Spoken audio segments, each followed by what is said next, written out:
მოგესალმებით მეგობრებო. დღეს ვისაუბრებთ სერიალის შორეული ქალაქის 55 სერიის შესახებ. შორეული ქალაქი ისეთ ფაზაში შედის, სადაც ყოველი წამი გადამწყვეტია. დღეს ჩვენ განვიხილავთ მოვლენებს, რომლებიც სერიალში დიდ ცვლილებებს შეიტანს. მერიემის მოულოდნელი გამოჩენა, ალიას საიდუმლო, ბორანის აღსასრული და ახალი, შოკის მომგვრელი პერსონაჟი. მზად ხართ? დავიწყოთ. სიუჟეტში მერიემის შემოსვლა შემთხვევითობა არ არის. ეს წარსულის აჩვდილების გაცოცხლებაა. როგორც კი ჯიჰანი გაიგებს მერიემის დაპატიმრების ნამდვილ მიზეზს, ის გადაწყვეტს სამართლიანობის აღდგენას.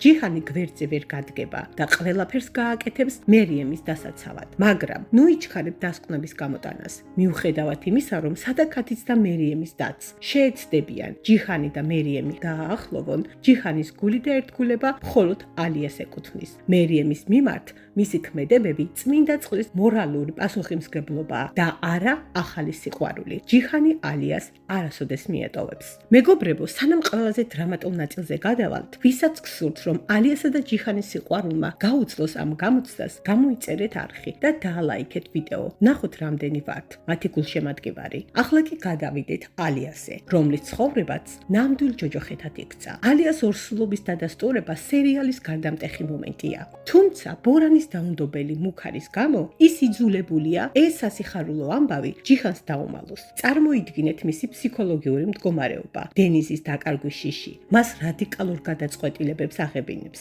ის ახალ სახლში გადადის და მერიემს ფარადაც კი იყენებს, რათა ჯიჰანთან კედელი ააგოს და ამით დენიზი დაიცვას. ეს არის თავგანწირული დედის ბრძოლა, რომელიც მზადაა საკუთარი ბედნიერება შვილის უსაფრთხოება შესწიროს. მაგრამ ალია ჯიჰანს თითქოს ვერ მოატყუილებს. ის მალე მიხვდება, რომ ალიას დისტანცია და მერიემის მიზეზად დასახელება მხოლოდ ბორანის ზეწოლის შედეგია. ორსულობის გაგება კი ჯიჰანს ორმაგ ძალას მისცემს. ის ძალადობის ნაცვლად გონიერებით იმოქმედებს. ბორანს საკუთარ მახეში გააბამს. კონტრაბანდის ოპერაციის დროს დაგებული იდეალური ხაფანგი ბორას ჟანდარმენიის ხელში ჩააგდებს. ეს კი ნიშნავს, რომ დენიზის მეურვეობისთვის გზა ხსნილია, ხოლო ჯიჰანი და ალია შეძლებენ თავიანთი დაუმთავრებელი ამბის ქორწილით დაგვირგვინებას. თუმცა ნამდვილი შოკი წინ გველოდება. ვურგუნის მიერ სიკვდილის წინ დატოვებული იდუმალი ვიდეო ყველაფერს თავდაყირა დააყენებს. აღმოჩნდება, რომ ვურგუნს ციხეში ქალიშვილი ჰყავს. ჯიჰანი როგორც ღირსების კაცი ვალდებულად ჩათვლის ეს გოგონა მარტინში ჩამოიყვანოს.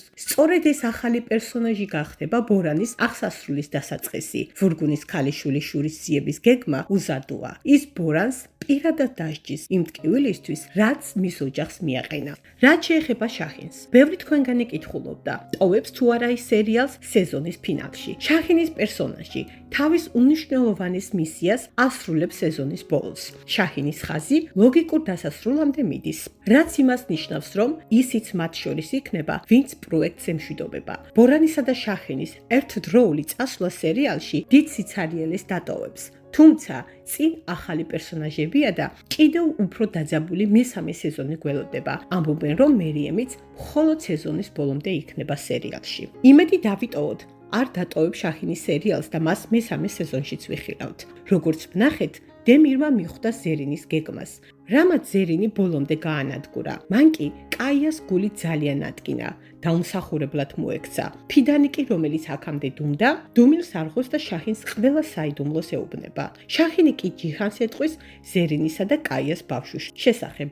ისინი ერთად გეგმავენ, როგორ დაიხსნან ბავშვი დემირის კლანჭებიდან, ისე რომ მისი სიცოცხლე საფრთხეში არ ჩააგდონ. სიმართლის შუქზე გამოსვლის შემდეგ ბავშვს დემირიდან დაიხსნიან, თუმცა ზერინის თავისუფლება და განქორწინება კითხვის ნიშნის ქვეშ დადგება. აქაც ჯიჰანის ჩარევა ხდება საჭირო. ის დემერსაც ისე გაანეიტრალებს, როგორც ბორანს. დემერს კი ბავშვის გატაცებისთვის კანონის წინაშე უმკაცრესი პასუხისმგებლობა ელის. როგორც ხედავთ, მარტინში მშვიდობა ჯერ კიდევ შორს არის. გაუძლებს თუ არა ალიასა და ჯიჰანის სიყვარული ამდენ დარტყმას. თქვენ რას ფიქრობთ? იმსახურებს თუ არა ზერინი პატიებას კაიასგან? დაწერეთ თქვენი ვერსიები კომენტარებში და არ დაგავიწყდეთ ზარის ღილაკის გააქტიურება, რომ შემდეგი ეპიზოდის გარჩევა არ გამოგრჩეთ. დროებით.